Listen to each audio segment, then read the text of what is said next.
and how much it would define my life. But that is pretty much the source of who I am with my identity. We've made it where it's like, it's lonely at the top. Because it is. But don't nobody want to go to the top to be lonely. Right. A Yeah. lot of people are afraid to change. Right, because it's hard. It's scary because it feels like death. Yeah. 100%. It feels like you're dying. I came back transformed, but I didn't know it.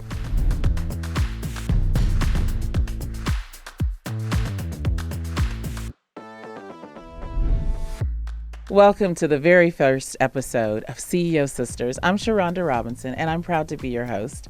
And today I'm joined by my sisters, my CEO sisters, Nicole Cooper and Pam Benson Owens.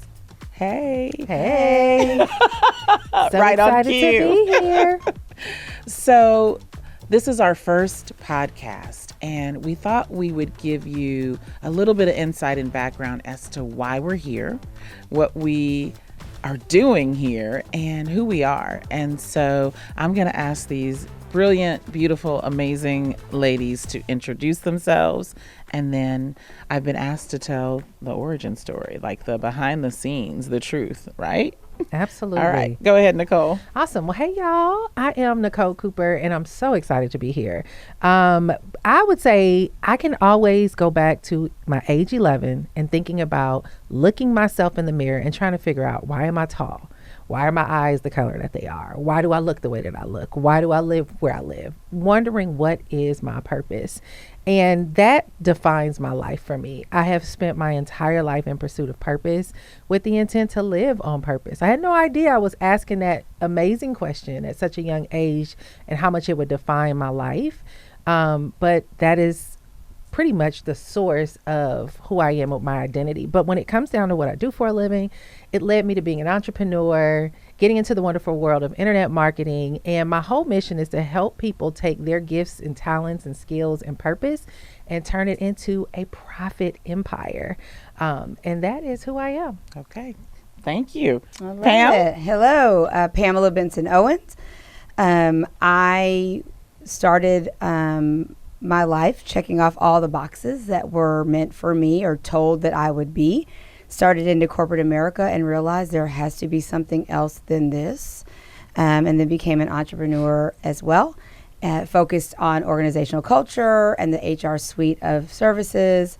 And then by way of doing that, was able to enter into the nonprofit world as a result of that. And so at this point, I would just say I simply show up and do what needs to be done within my skill set and what is aligned with my values. So that's how I have been operating ever since. And somehow, by a luck of amazing fate and divine intervention, I get to be a CEO sister alongside the two of you. And now you see why I'm so excited. I've even hit the microphone a couple times.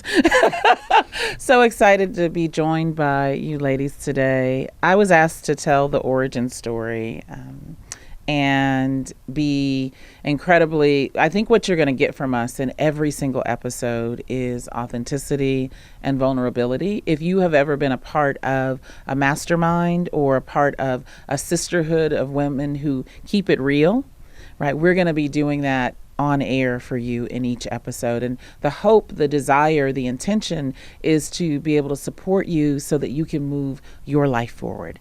You have something that you want to give this world that is still yet to be discovered, I believe, because we're constantly evolving, we're constantly growing. Yep. And our intention, our hope, our desire, our prayer is that there's something that we say to each other and to you that will move you along your journey. So, okay. So the origin story. I am a deeply spiritual woman, and I grew up sanctified Baptist, right? So you had to wear dresses. Whole different level You of couldn't, Baptist. on Sundays, you couldn't work. You had to lay down, be still. You could only go to church. And so, and my family helped to found one of the Christian traditions in this country. So like deep roots. I don't share that with a lot of people. I know. We're coming back to right, but deep roots. And so, and on both sides of the family. And so I was fortunate enough to have a father who, when I was a kid, said, listen to what the preacher says, but you've got to have your own relationship, and you've got to know for yourself. You've got to get your own questions answered.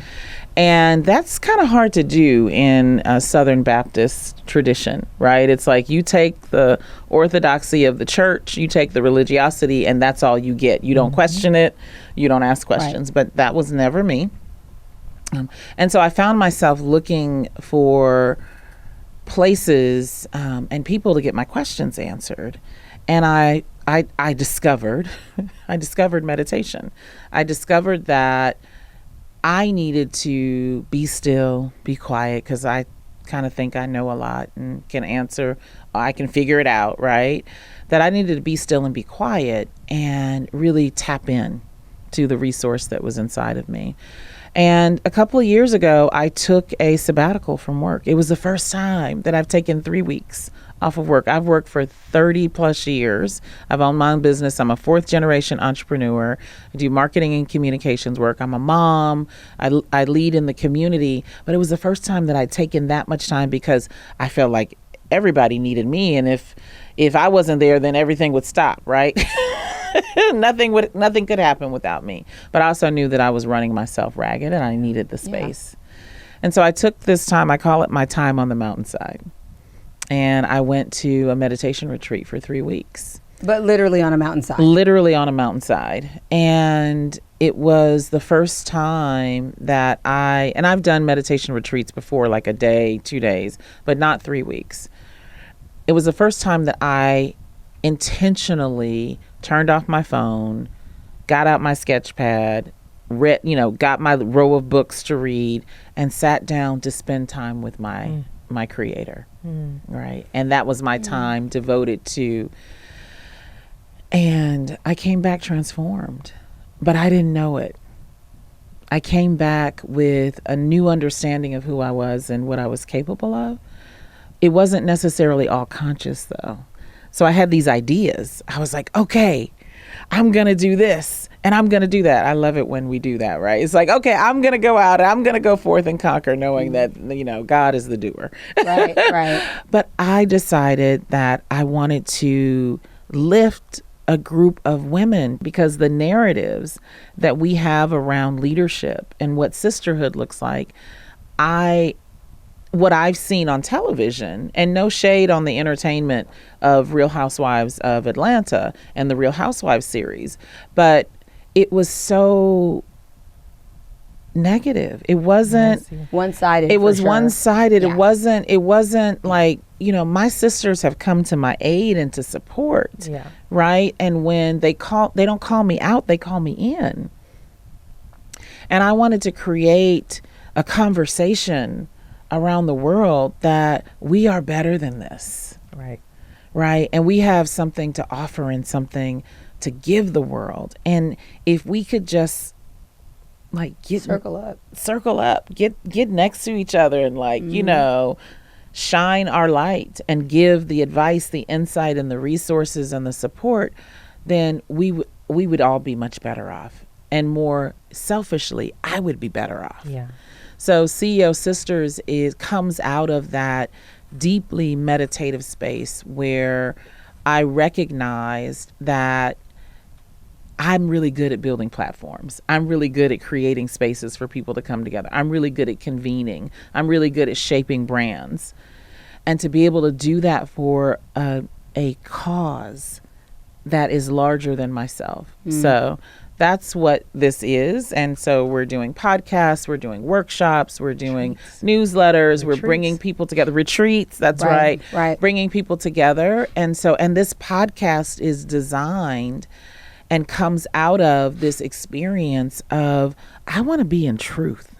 Right. But not just alone, because being a CEO can be lonely. And I want you all to talk about that. Yeah. Being 100%. a CEO can be lonely. Yeah. But if we can support each other and circle up, Yep. right? Absolutely. Then we're all going to get there much faster. I love it. So talk about leadership and what it means to lead and on the real, right? Because there's so many, leadership is great. You get to make your own decisions. You're in charge, right? What's leadership to you? As soon as you say that, there's a scripture that comes to mind for me. Many are called, but few are chosen. Ooh.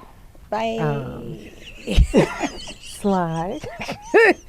Um, you know, I feel like everyone has a call to lead, but very few are willing to do what it takes and hold the responsibility of a leader. And a leader is really is sacrificial. It's the ability to see a cause that you are committed to fighting for, and you put your name and you put yourself out on the line to champion this cause, whatever that is. And leadership is very daunting. And the reason why it's daunting is you have to believe in what you're leading enough to be okay with whatever the turnout is. And so leadership is an investment. It's an investment into what's possible. When did you know you were a leader, though? Because there usually is a defining moment. I knew early. Okay. And the reason why I knew is because I remember being in school and girls always ran in circles. And I remember there would always be an issue where there would be some kind of beef. And I probably was at the center of it. You know, I can see that. I can probably see that. And I remember the rest of the girls had to choose sides. Oh, yeah. And they would all go with the other side and leave me by myself. And I didn't care when I saw them. And, you know, back in the day, it was a rolling of the eyes when they saw you. And Right. I was Well, like, I mean, nothing has changed in adult-female relationships much Wow. from that. Uh-oh. And so you were okay standing by I was yourself. okay being by myself. And it actually, as it progressed, I began to protect myself from messy circles. And I was okay with running solo if I had to avoid chaos. And so I found myself kind of migrating solo, and I began to build pockets of people that I connected with, but I always stayed away from the drama. I didn't do drama. So I wouldn't be your Real Housewife fit. I wouldn't make it on that show. I'll be very boring. And I love and those very ladies. quiet. Yeah. Yeah, I I mean, I love those love it. ladies. And I love the entertainment value of it.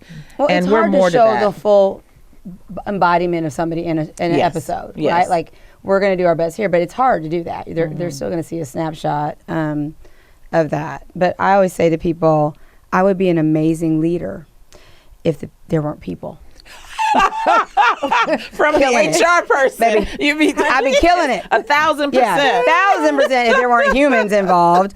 And I say that because it's so multifaceted, and there's this model of what leadership is supposed to be. But one of the things I just want to just circle back on that, Sharonda, you talked about in your origin story, because they won't know this, is that mountaintop experience for you was the culmination of years of practicing going into the deep end uninhibited to unearth the things that were holding you hostage.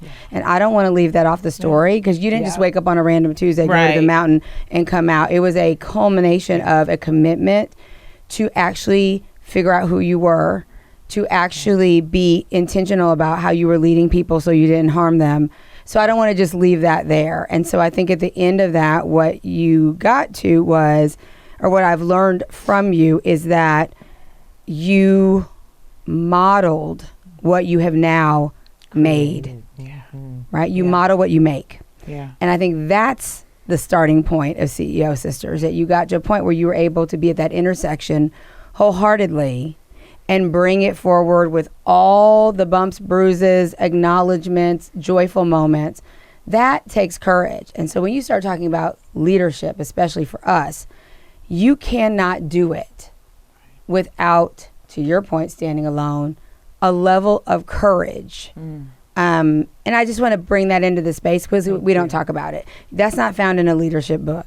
Right. Yes. That is found by the willingness to meet you at the best version of yourself and the worst version of yourself. Absolutely. Yeah. Absolutely. Well, and I love the use of the word courage, because it means to confront, but from the heart. Right. Right. And so when I think about leadership, for me, it's a spiritual practice, because it is about taking myself on, right? Confronting my own ego, confronting my own trauma, confronting my own habits and patterns, and then looking for resources and tools and learning, like how to grow, how to change, how to shift. And what I love what you said about people. It's the people are the hard part, right? Right. Like People are peopling. I would say that a lot of people are afraid to grow. Right. A lot of people are afraid Big to time. change. Right. Because it's hard. It's scary because it feels like death. Yeah. 100%. It feels like you're dying because sure. like you're letting go of who I know myself to be. Yeah. And sometimes you're letting go of relationships Yeah. that you have been a part of for, a short time or a long time. And to people on the outside, it looks like it can look crazy. Right. I was always afraid of, I don't want to look crazy. Right. I want to be normal. Well, but if you're doing leadership well, you do look crazy. You look because crazy there's all about the 3% time. of the world that actually does it well. All the time. Right? All the time. Yeah. When I coach leaders, the first question on the questionnaire is, do you believe leaders are born or made? Because that informs how you step into a space to lead people. So if you believe leaders are born, then there's all kinds of this latitude that we will give people around your natural proclivity, your natural way of showing up. If you believe people are made, then you will absolutely, and I think, Sharona, this is one of your gifts, you will invest heavily in people's professional development, that you believe it can be cultivated and stewarded, Yes. right? Right. But if you don't think that in a situation when you really got to produce something, that you don't lean into one of those belief structures, you absolutely do, right? And so sometimes you will misstaff something based on that belief, and then have a whole lot of misused time trying to get them somewhere they can't get. So I asked that off the bat. It matters to how you then come into the space with people. Yeah. That's so good. But if those people weren't there, I would be amazing. 8 billion That's of them. I mean, 8 billion of them. I'm just telling out you. there. Because if you're doing it well, you're exhausted at the end of the day. Because if you think the style you're going to apply to your team of individuals is the same, for baby, you everyone. are jacking them up. Yeah. Yeah. You got to be There's able no to talk. cookie cutter for leadership. No, Yeah. you got to Yeah. toggle between what do I need to do and say to this person to bring out the best in them. That's It's right. going to be totally different than this other person. Right. And sometimes you talk about time. I wake up some days, I'm like, I don't have time for that. But I've learned I don't have time not to do it. Yeah. The cost is huge. So let's talk about who you surround yourself with. And I want to give people a taste of our masterminds because that piece, like how that came out. I was going to say, I even want us to go back to the origin Sure. story and talk about how we got here on this couch. Oh. Because I don't want us to miss the That's so steps important. that led to this. The fact that you came up with this concept, right, on the mountainside. Right. Well, you could have come off the mountain and not done a dang thing. That's right. Right. Well, but and what I- has been the birthing process of delivering this? Let Lots us of ask you contractions. that. Lots of contractions. Baby. Painful contractions. And some Braxton Hicks and some Braxton contractions. Hicks, some false starts. No, I thought originally that this was a documentary, right? And that I was going to go around and film these amazing women that I know and tell their stories. Because again, I was approaching it from the standpoint of, oh, I build platforms, I bring people together, I lift people up, and so that's what I'm gonna do, right? I didn't know clearly that I was a part of it. Does that make sense? Right? And so I went headlong into that process and realized Invested some real money. like tens of thousands of dollars, right? Told me I had not forgiven my mother. Right, We got in a fight. Baby screaming at me from the back. You have not forgiven your mother. I'm like, yes, I have. And then I got home and I was like, I haven't. I was like, damn. Correction. I was like, dang. Can't stand her. Oh goodness. Well, you just see what you say what you see. So I started this process and it just fell apart. And I was so disappointed in myself. And I thought about all the things that I had done wrong. I did my autopsy and I pointed the finger solidly at me, which is, I believe, what leaders do, right? It's like, what did I do to create this situation? And name those things. And then I put it on the back burner because I was like, okay, because I trust my source, my God, enough to know that the difference between Sharonda's idea and a larger vision. And I knew that this was a larger vision because it had come in many different forms over my lifetime. but this was the first time that I was obedient to act upon it. And when it fell apart, I was like, well, golly, you told me to do this and I'm trying to do it and it's not working. Like, what is It's not coming together. It's not coming together. But I also knew, oh, I'm not ready. Right? That there's something that I need to shift inside myself. Right?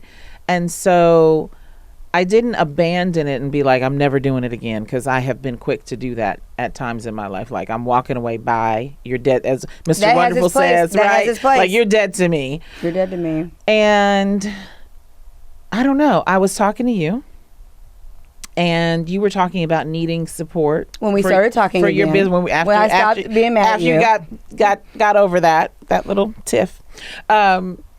And I remember saying to you, Pam, well, if that's what you want, you've got to create it for yourself. And Really? Then I think the next week I was like, Pam, I need that too. I need it. Can we do it together? Can we do it together? And so I had learned how to mastermind and had led mastermind groups and knew the power of coming together, like where two or more gathered, right? And then you speak into the universe what it is you desire and that sort of thing. And so I was like, we could mastermind. And I'll let Nicole tell the story about Nicole, because I think it's really Well, you got to funny. tell how we met. I know. I feel like I'm talking a lot, though. No, you're doing this. Okay, You're okay. telling the It's your origin. story. This is your vision. story of how you got us on this couch. That's right. That's Yeah. right. We were minding our own business. wasn't bothering nobody. Wasn't trying to be nobody's CEO Out here, sister. yes, we was out here in the world just doing. Out doing things. Ready to do something different. Out here but we was wearing doing- pastels now. And Mint. We have Mint, our green. rompers, courtesy of Yes, Pam Benjamin. We're dressed as a dressing. set. Yes, right. So I like decided, okay, we need to mastermind. And then I know that in groups, when there are two people, right, there's an interesting dynamic. But when there are three, everybody gets to be themselves. right. And it just totally shifts the dynamic. And I knew that from facilitating groups and workshops and that sort of thing. So I was like, who is the third person? Okay. So let me tell you about Nicole, because Nicole is an incredible business leader, and she came into our community and created this amazing platform that like literally blew up overnight. And everybody was talking about the platform that she created and how you needed to get in and know what's going on and be a part of it.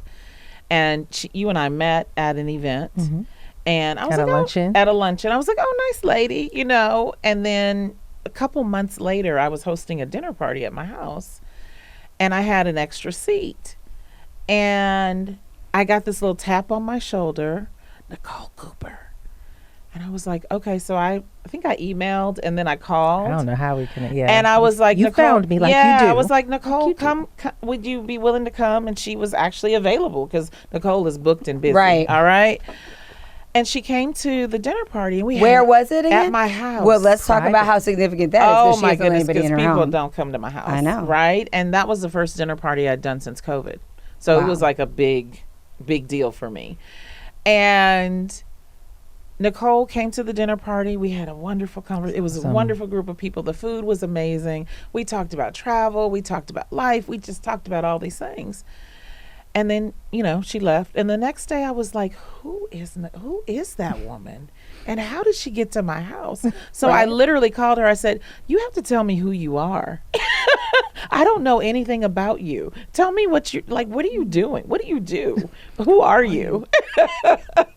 And from that, she was like, oh, I help people take what they know and turn it into cash. and flow. turn it into cash flow. And I was like, okay, I need you in my life. Right. And then you were like, well, I'm working on something. Yeah, Can I'm you-" working on something. And I think we turned that whole thing around in like 30 minutes on the conversation home. I remember good. we were tearing stuff down, rebuilding it back up. So good. Yeah. She's such a genius at that. Okay. Love it. So why are you here? You needed a third person, Yes. and you called me. Yes.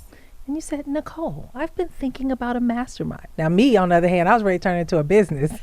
You was like, here you go, trying to put a price tag on. I was like, oh, how much we charging for it? How What many we people? created? How many people? And you was like, well, no, I think it just needs to be a few of us, just you and I. And she was like, do you know Pam? I I said, oh, yeah, I love Pam. And she was like, yeah, you and I and Pam need to start. I think we should try to create something. And yeah, and so we did this phone call. We did our first Zoom. It was absolutely amazing because we all were ready for this like last year. Yep. Right. And when we get on that call, it was just heaven, nirvana. It was amazing. And then good old Sharonda was like, well, I guess we can meet like once a month. And we were like, can we meet every week? Can we do this like every Wednesday? Because everybody's schedule is crazy. Well, first I said, well, then every other week. You said every other And week. y'all were like, no. I don't think we can wait that Heck, long. we were outside your door. We were outside. Yeah. You're like, every week. Yeah, every we week. can't wait that long. I think we need to do this every Yeah. week. And once we started, it was like we had been doing this for years. It was like, how have we been going without this? Right. Right. But I think one of the things that we realized was the sacredness of what we was creating was what so many people are missing, because we realized how much we needed it and how much we were missing it. And it just kind of evolved. And so we get to talk about how we got onto the back porch. What happened to the back porch? Because we went from trying to do this once a month to every other week to doing it weekly to let's get live in person. Right. And when we got live in person, it was a game changer. What happened on the back porch, Pam? Part of the reason we ended up on the couch. It was a day of liberating ideation. Mm-hmm. Probably the calmest I've been in years, and validation around each individual as part of a collective, which is really hard to achieve. Just hours went by. Didn't even realize how much. Think about back to how much we created that day. Yeah.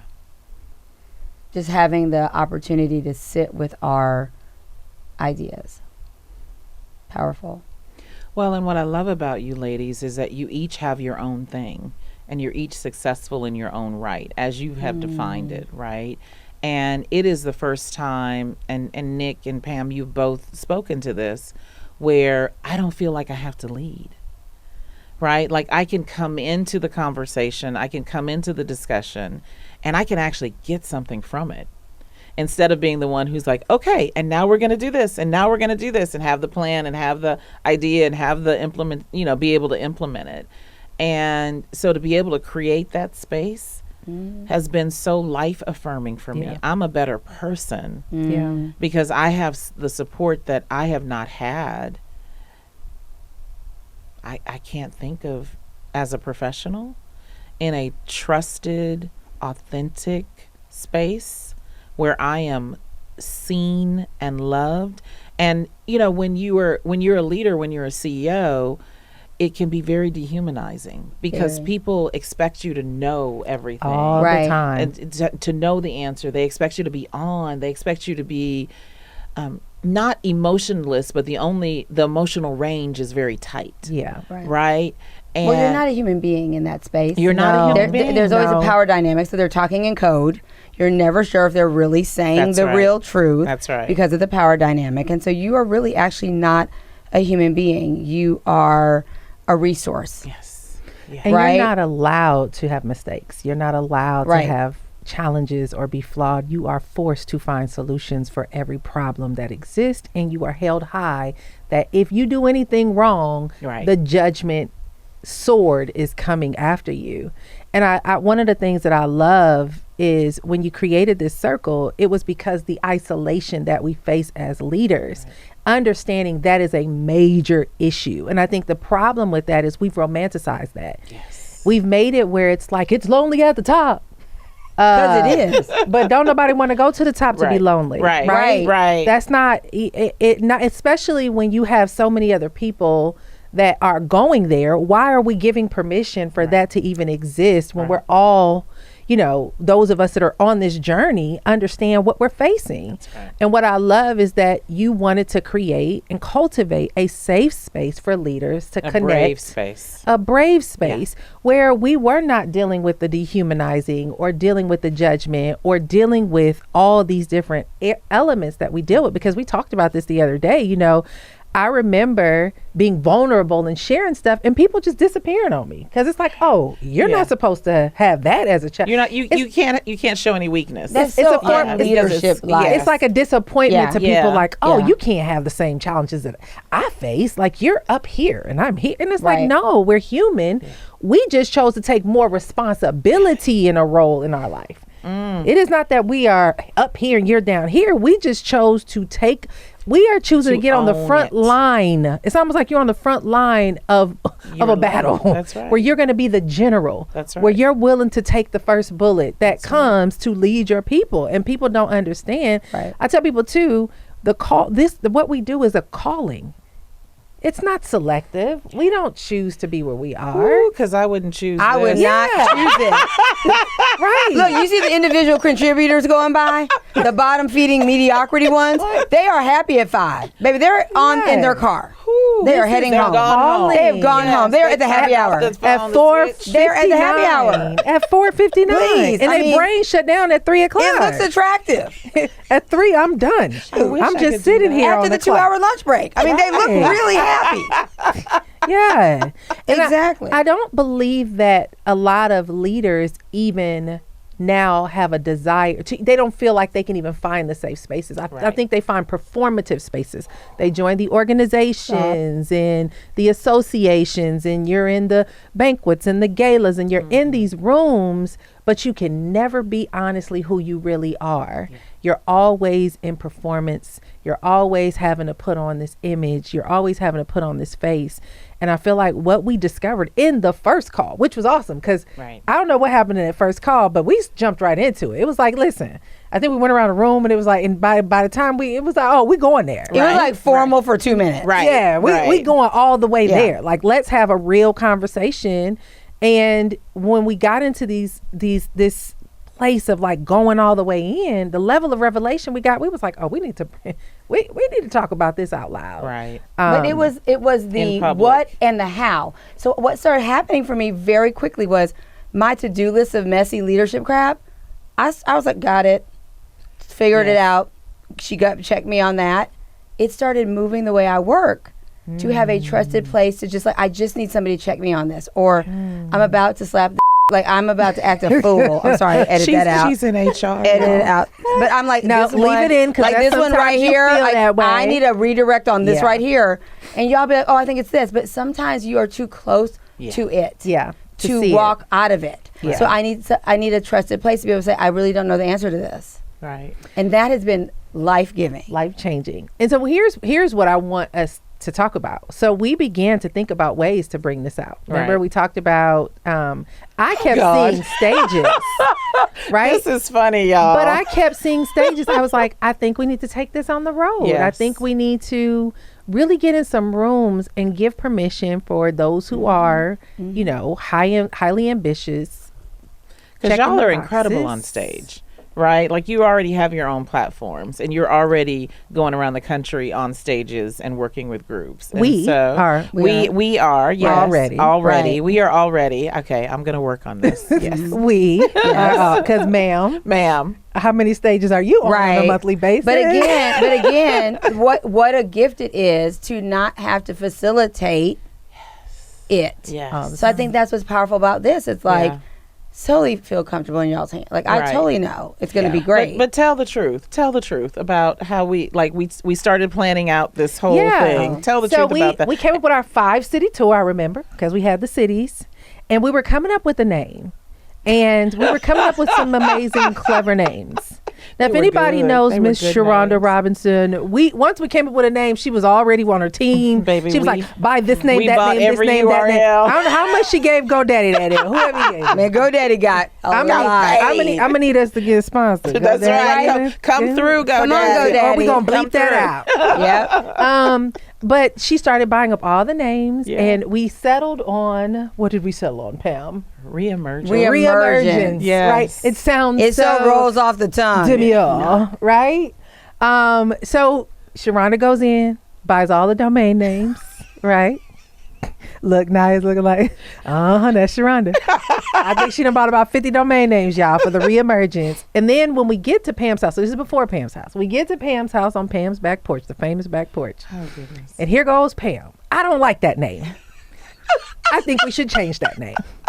And so, It's so bad. But let me stop you right there, because in other spaces where I'm performing and where I have to be right as the leader and like move people in a direction, I would have been offended. Yeah. I'd have been like, wait a minute, we just spent all this time and all these resources building the brand already, building this, and now you come up here and say we got to go somewhere else. What are we doing? I felt so bad. But when she, no, you didn't. It was, but when she, I but when you said it, I was like, yeah, you're right. That's we not need right. something different. That's not right. Yeah, Absolutely. but she called on it. Yes. She said, y'all, this doesn't feel good to me. I don't like this name. And here's what I would say about that. That's the power of a safe circle. It's like you don't have to go along to get along. That's right. And when she said that, it made us go back to the table and we began to brainstorm. And I'm glad we did, because you already had this because we were going back firing off wild. names, right? We're firing off names. And then Nick goes, man, this feels familiar. I said, well, what about CEO Sisters?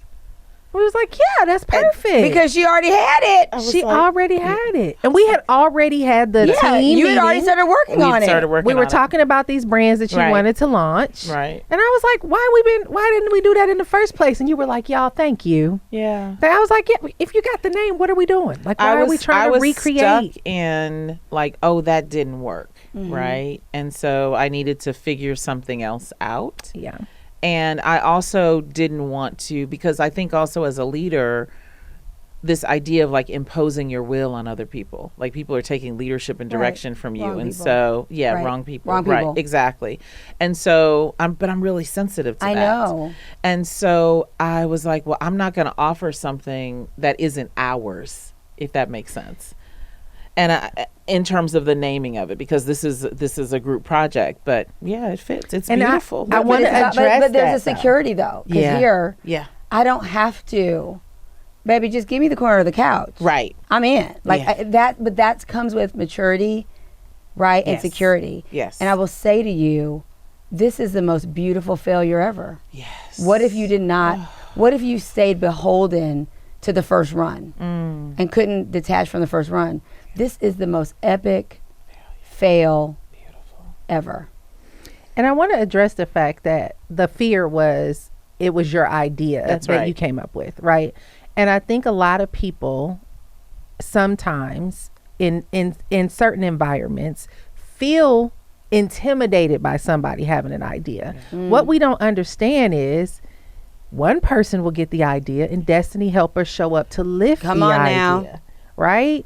Because I had already had the vision. I didn't have the name, but I had saw the stages and I was Right. like, I kept seeing these stages and panel and women and talking. This is before we even talked about CEO Sisters. Right. And I'm one of those people, I don't mind doing stuff by myself, but I just had this conversation with somebody yesterday. I'd rather play team because it's so much responsibility trying to anchor things as an individual. And I don't think we understand the power of the hand. You got the thumb, you got the index finger, you got the pinky, like you need the unit. And so when you brought it, I'm like, most of the work was done. Yes. Right? The concept was built out, the everything. And it was like, what are we doing? All we have to do is step into this. And literally, Because effort turns to ease when it's aligned. yeah. Period. Right? Because it hasn't Can been we hard. sit with that? I'm We just need to saying. sit with hold that on. Let's sound bite just real meditate quick. for a Go moment ahead. on that. What you a repeat moment that? of, moment of quiet. Effort turns to ease when it's aligned. That's why it hasn't felt like work. Beautiful. Right? Effort We're working. turns to ease when it's aligned. I believe that. I hope that we added some music into that. Oh, I want to just sit with that. Yes. Like, here you go. You just Right? slide. But when we got there, it was like a faucet. Yeah. It just started, Effort turns flowing. to ease when it's aligned. but it started Yeah. just flow. It wasn't even hard because it was, Yeah. right? So what if you had kept it to yourself? Yeah. And I Right? think, well, I was just thinking about when you said when you started it, you felt it was premature, right? And you Right. were waiting for the divine timing. I think the patience that you had, and letting things organically come together, Yes. not by force, but by flow, right? What's that book, Power versus Force? Not by force, Force, but by flow. flow. Baby, Right? that's a t-shirt. Because Okay. how organically this has come together, and even today when we were on the way over, you was like, "This is working. It's so effortless." Yeah. Right? And when things are divinely aligned in its right time, you've put in the effort to conceptualize the idea, which you did, and then the destiny helpers show up to lift it. It's like magic. It just comes together so beautifully, and that's what this has been. And you said we started in October, Yes. so That's it? Actually, November is when the name changed. Because I wrote down the date and the time of the name change in my notes. I was like, Pam has changed the name. Look, But we if it started- doesn't work out, Pam jacked it up. but we started this in October, right? We started meeting in October, or September. We started meeting in October. We started Okay. the masterminds in October. Okay. Yeah. And then by November, we were like, oh, maybe we should do something together. Yeah. Right. And then we named it. And then a couple weeks later, we renamed it. Okay. And then she went down in her Mary Poppins bag and pulled out the whole and I mean, I was And you like- mean this? yeah, I was like, production, photo shoot. Right. Yeah. I mean, and everything has just been effortless. It's been seamless, very well orchestrated now. Yeah. Now, when you talk about preparation and planning is required. that's probably its own. right. That's a whole nother, because people be like, oh, it just magically came together. Then I'm just going to sit and wait. No, you worked. Right. You worked, you went to Mexico and worked on Right, You right. had a couple of trips where you just intensely devoted the thinking time to what this gets to look like. But what I really appreciate is that the idea was already in you. And then we were able to just come together, and now we're sitting on the couch Yeah. and bringing it to the world. That's so beautiful. So I want to talk a little bit about your own preparation, right? Because I think that's something that women are trying to judge or understand for themselves is like, how do you prepare yourself to be able to sit in space, be encouraged and have courage to share with other women who are just as powerful, just as smart, right? Have their own success levels. How do you prepare yourself for that? Because that is, in my experience, that has been, and to do it authentically, right? That has been rare. I've had the powerful performance experiences. I'm talking about the authentic power. How do you prepare for that? Or what prepares you for that?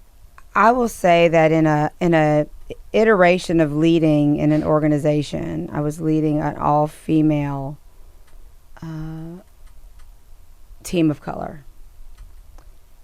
And the woodshed reckoning of that experience with those women really threw me into a crisis of confidence. Yeah. I mean, I was so jacked up from that experience and questioned my leadership so much that Sharonda will tell you, for a while, I did not have a comfort level with hiring women of color. I have still, but I was really struggling. And I realized I came to that space with the idea that, to your point about how do you deal with it, I recognized that my people around me, that I had around me, my elders and on, they didn't tell me the real story.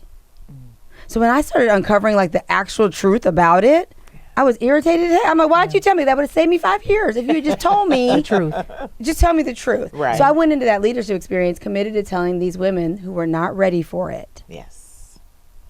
the truth. And it backfired on me. And I would go in and be like, I'm sending you to training.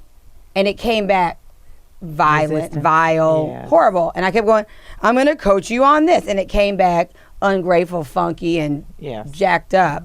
And I mean, I really was disoriented. It took me a year after that to realize, no, I will not reproduce the legacy of not sharing.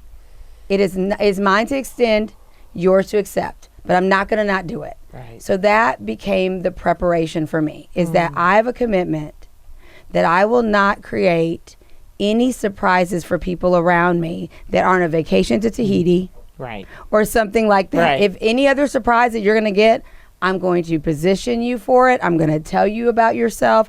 I'm going to say the thing. And that's really been my prep. And I realize the leadership isn't lonely.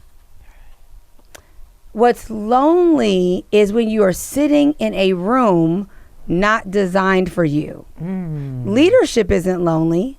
It's when you keep hiring the wrong people, because it's easier to do that than to elevate to excellence. Yeah. Leadership is not lonely. It really isn't. Wow. What's lonely is abandoning yourself. I'm just gonna slide Sit with on that off for the a minute. couch. Just slide on it. Let you Abandoning answer the Because question. over the years, even one came this week, over the years, I start getting the text message. I'm in a so-and-so, and I just want to say to you, back then I didn't realize that when you said understand it. this to me, Yes. right? When you were trying to show me how to negotiate my worth, right? When you corrected my poorly written emails, when you told me that the way I showed up at that event in my pajamas, right? Now it ricochets back, and I'm like, yep. And there it is. And I Now was you trying to understand the save you value. the pain, Right. as you've now been fired 3 additional times, Yep. right? But that is not for everyone. You can't have somebody run the red light on their growth. What does that mean? I was gonna say, you gotta Meaning, break that down. I'll be at the green light. I can see it in you. I'm at the green light, but you're at the red light on your growth. If I have you run the red light, Gotcha. you're not going to get it. Right. You have to be at the green light yourself. And That's guess what? right. Leaders can't do that for people. That's Yeah. right. right? I can't directly motivate you. I can only create an environment for which motivation can occur. That's right. when period. you're ready. right? That's When right. You cannot directly motivate people. Right. Well, I love what you're saying about like the behaviors and the mindset. Right. In the organizations that I work with, I have come to see everyone as a child of God and to have a belief system and a culture that's based on that. And so It's a gift. That means we're capable. That Right. means that there's possibility, right? That means that you're not doing this alone, Yeah. right? And so it's about, we spend most of our time at work as adults. And so to me, there's got to be a reason, a deeper reason than just getting recognition or reward.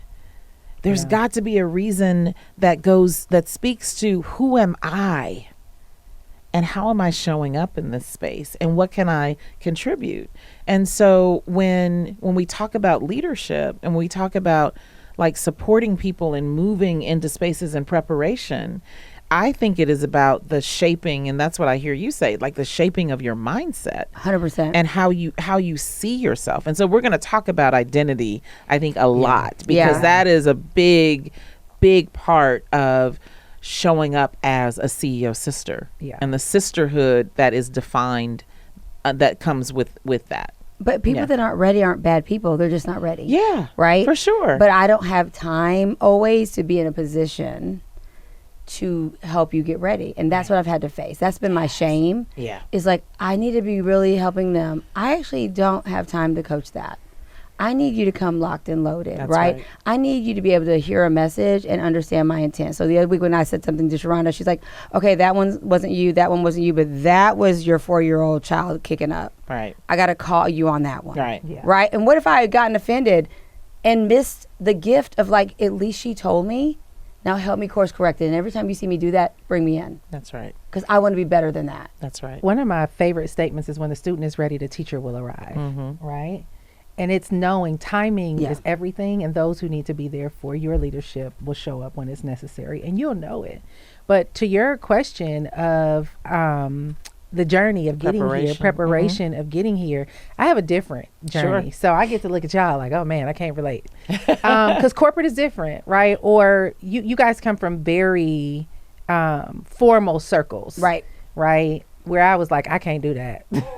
I am not going that route. I chose the road less traveled, which was entrepreneurship, and it gave us way more freedom. And one of the gifts that I had was I was in the direct sales industry for years and did extremely well. So I was always in leadership positions, leading teams of 10,000 people, speaking on the stages, doing the training programs and doing all these things. But what I discovered in those rooms, because we were always next to the millionaires and the big faces on the billboards and all these stuff, is when you get in those green rooms, the conversations are real. Yeah. I had the pleasure of being in so many green rooms and hearing people confess how miserable they were, how unhappy they were, how their life was falling apart, their marriages were broken and they were about to get divorced, their kids hated them. You got to see the cost that they were facing from all the success and all the glamour and all the and it showed me so much, because I was that person that for whatever reason people trusted me. And they would sit down and be like, Nick, can I just talk to you about something? And they start talking and I'm like, wow, it's like God would plant me in these rooms.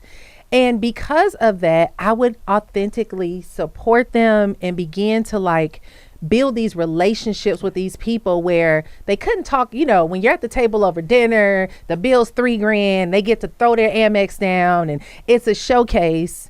It's a different them than when they're in the green room about to get on stage, but they are in those silent moments and they're broken and they're reflecting I feel like a fraud going out on this stage despite what my paycheck says. My life is falling apart. I feel destructive, but I got to put on this face and people know. Right. Being on stage is different. When you're on stage, that in front of 5,000-10,000 people, you're asking yourself before you go out there, who the heck am I to be out on this stage? And that to me was the cultivation of connection in leadership circles, because we started doing the masterminds. We would get the mansions and have 15, 20 people come and you get a round table and it's like you talk strategy and you'll talk about this stuff, but then it's like the sidebar conversations. Right. How do you, I feel like it happened. It started happening so repetitively that I often felt assigned to be there. And one of the things that really helped me to see that for myself was we had an event in Denver. It's about 10, 15,000 or 5,000. I don't know how many people. It's a lot of people. And we always had leadership meetings before. We would come 2-3 days in advance and they would do stuff just with the leaders. And this one, they were telling people their order of speaking because it was a 3-day event. And they said, Nick, you're going to be first. And I started realizing every event I was first. And so I didn't know how to tell. I was just like, So the owner was like, do you know why we put you first on the stage? And I was like, no, but I was curious. He said, because you're so trustworthy. He said, when you get on the stage, you set the atmosphere for the weekend and everybody's defenses come down and you make space for everyone to come out after you and be received. Wow. And I was like, oh, got it. Yeah. True. And that said a lot for me because this was a big money making organization with 40,000 people, multi-millionaires, and it spoke volumes for me. And I was like, oh, and even the owners, we were good friends. We're still good friends. I go to their houses, know their families, so it was one of those things for me that I saw they were desperate for those safe spaces because you get to see them performing around the tables, performing on the stages, then the meet and greets, everybody's in your face. Can we get a picture? Can we get a video? Can we do this? Can we do that? And then you get in the green room and they're like, can we talk? Right. Like I got something that I need some help with navigating. So for me, that's been the preparation. So it's like I've always been that person that in every circle, it's like, let's talk real. Like I don't do the small talk. I'm not going to play the fake game with you. We don't have to play pretend. I don't need to know your accomplishments. I don't need to hear your resume. How are you really doing?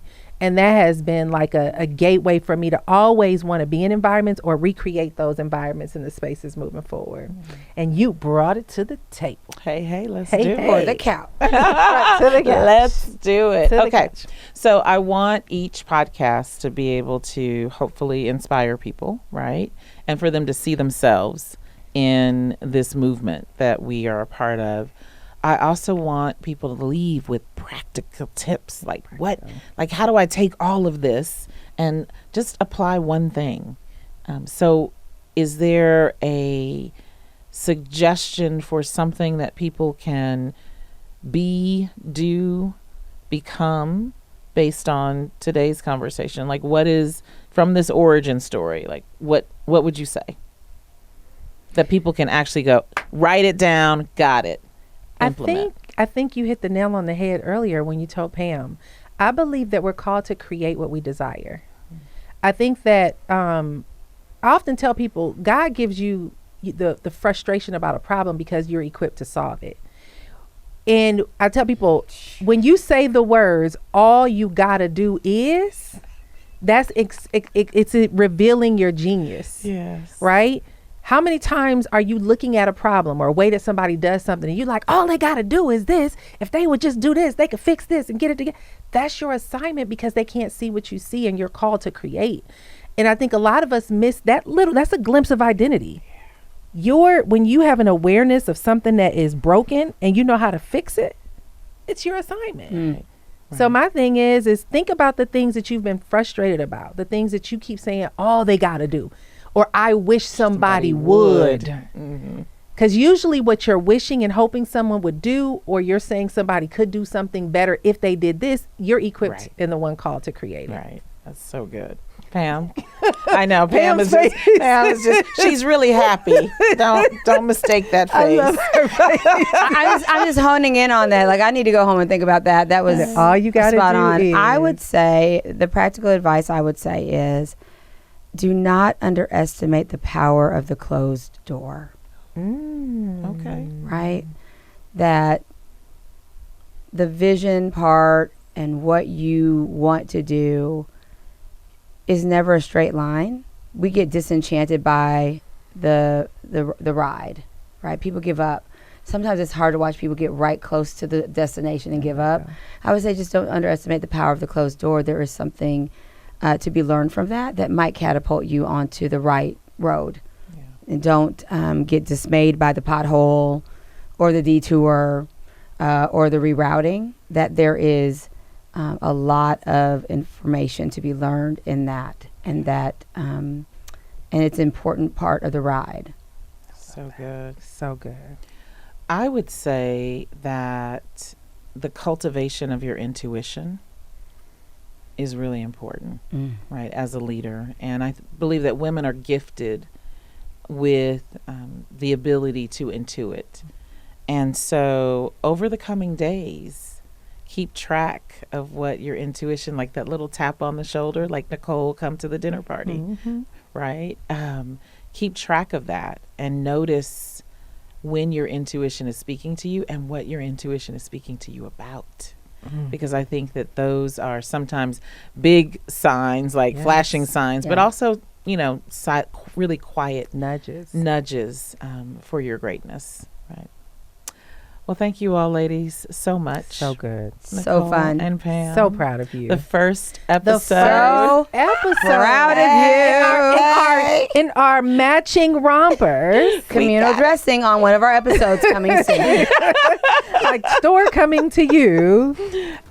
So awesome. Right. Good job. So be on the lookout for CEO Sisters on every platform where it's available, YouTube, all the podcasts, and be on the lookout for upcoming opportunities for us to experience CEO Sisters in person. This has been our first episode. Thank you so much for joining us. Love you. See you next time. Bye, y'all.